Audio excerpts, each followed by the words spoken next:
Hello, my little witchy friends. Welcome back to my channel. Welcome back to my sacred space. I thought tonight would be a good night to go over ancestor altars with y'all. So I don't know if you guys do ancestor altars or not. I like to do them at this time of year because, well, according to Celt legend, the veil between the living and the dead is the thinnest at Samhain. So we're coming up to that time of year. And it's also considered, I believe, the Witch's New Year. And but I do want to say that ancestor altars didn't originate with the Celts. That's actually from Asian culture. And the Celts believed that their ancestors would come and visit, or they would be restless wandering spirits, and they either wanted to invite in their wisdom and guidance, or if they didn't want those spirits, they wanted to use bonfires to either protect, chase away, or show them another way. That's the way I understand it. But with Asian culture, the ancestor altar is something that appears in many homes. And I don't know what they're set up like in these Asian Eastern culture, but it's my understanding it's just something that's always in their home. Like it's all year, I guess. I don't know if they have different celebrations surrounding it, but that custom. But they have the altars. And they believe in being connected to their ancestors. So you can imagine, I mean, that's nice, right? To keep your ancestors in contact with you and not just bury them and forget them, which, you know, I mean, and only go visit them on like one day a year, but you go visit them. Like we do here in America, we have memorial and you go visit them. Whereas in Eastern culture, they're invited to your home all the time. You see the difference? Okay, so I have my ancestor altar hooked up, and I was hoping that I could be like inspirational to you. So I'll just go over some of the points of my ancestor altar. So this is still just my altar. This is my normal goddess altar. And right now, I sort of have everything off of it, except for a couple of things sort of stay all the time. I have her representation here, and then I have this raven, who I consider the messenger. And I like to lay offerings to my goddess on this. This little, it's really a candle holder, but I can't use candles because candles and me, you know, I just have a fear of candles. I have dogs, and I'm not always really good at remembering things. So yeah, so when I want to use candles, I just use battery op candles. So I do have a pair of battery op candles, and then you'll notice all these photographs sitting around. Well, first of all, the cover for the table is a Day of the Dead piece of cloth. What is that? Dias de Muertos. I'm sure I'm slaughtering that. But yeah, Day of the Dead. So I also love that. But that, I don't know. I just like Day of the Dead collectibles. I just like collecting them. And I think it's a beautiful celebration. It's absolutely gorgeous. And I just like it. So I did want to incorporate that into my ancestor altar a little bit. And then just some finer points of what I have is lots of photographs sitting here. I don't have them in frames. These just sit loose in a tightly covered container, and I just dig through them, you know. And each year sometimes I bring out different ones. It just depends. Just depends, I guess, on my mood. But this year, and for the past several years, I've been sort of deeply connected with my grandfather, who I never got to meet. He passed away when he was only 31, and my father was only 7. My grandfather was, well, what's interesting is his headstone says woodsman. It says Woodsman of the World Memorial. So he has a woodsman insignia on his headstone. So he was a member of some sort of labor pool, but he actually died mining zinc, not too far from where I live right now, actually.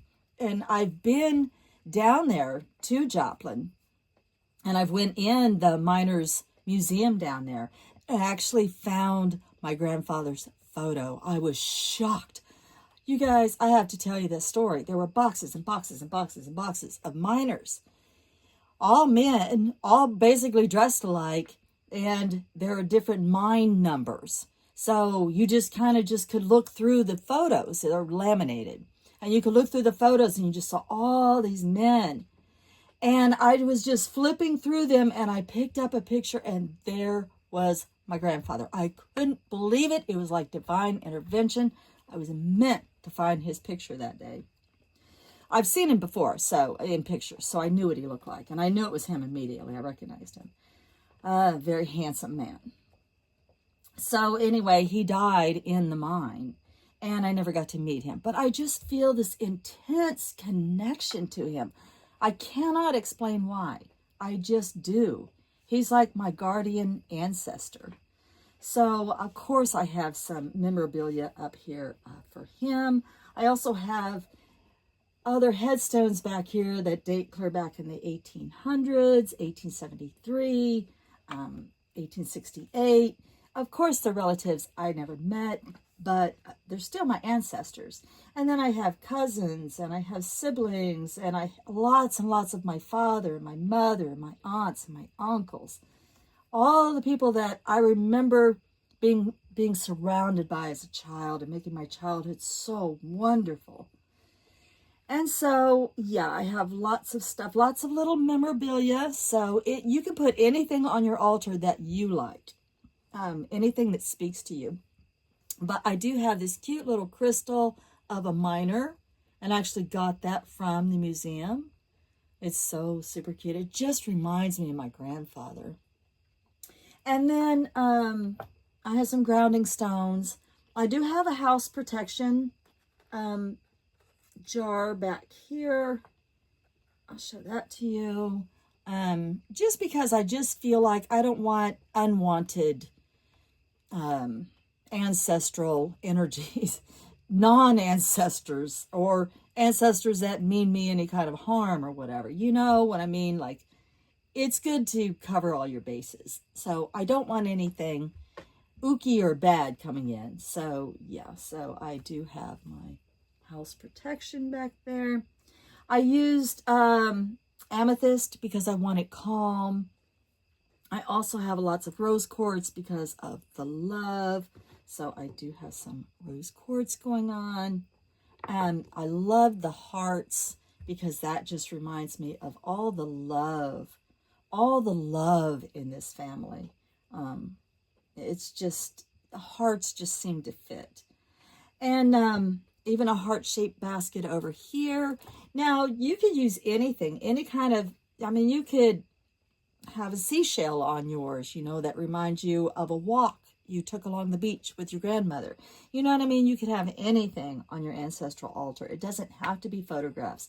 But like, for instance, back here, I have a letter that came from a relative. And here, this is something really special. These are lots of cat's eye here that I have for seeing, you know, seeing. And then other stones for calmness. This was all my family history that was given to me, and I got a copy of it. So this is all the names and dates and fathers and children and children's children that my aunt could remember, and she gave that to my father before she passed away. And then looking around, I like this Day of the Dead bracelet. You might see me wear this around this time of the year. It just really seems to go well with this month. Again, just some plain crystal, just because crystals remind me of calmness and clarity and purity. And then more just little things. This just happens to be full of feathers from my lovebird, so there's more love. My lovebird would make little feather offerings. I don't have her anymore. She is deceased. She does have a nice memorial out back. And then I also included, I was gifted this very, sit over there for a minute. I was gifted very kindly some years back the Stacy DeMarco Halloween Oracle. And I do like this just because it's just, you know, that time of the year, and it's really nice to bring out the Halloween Oracle. It's absolutely beautiful. Hopefully you are familiar with this.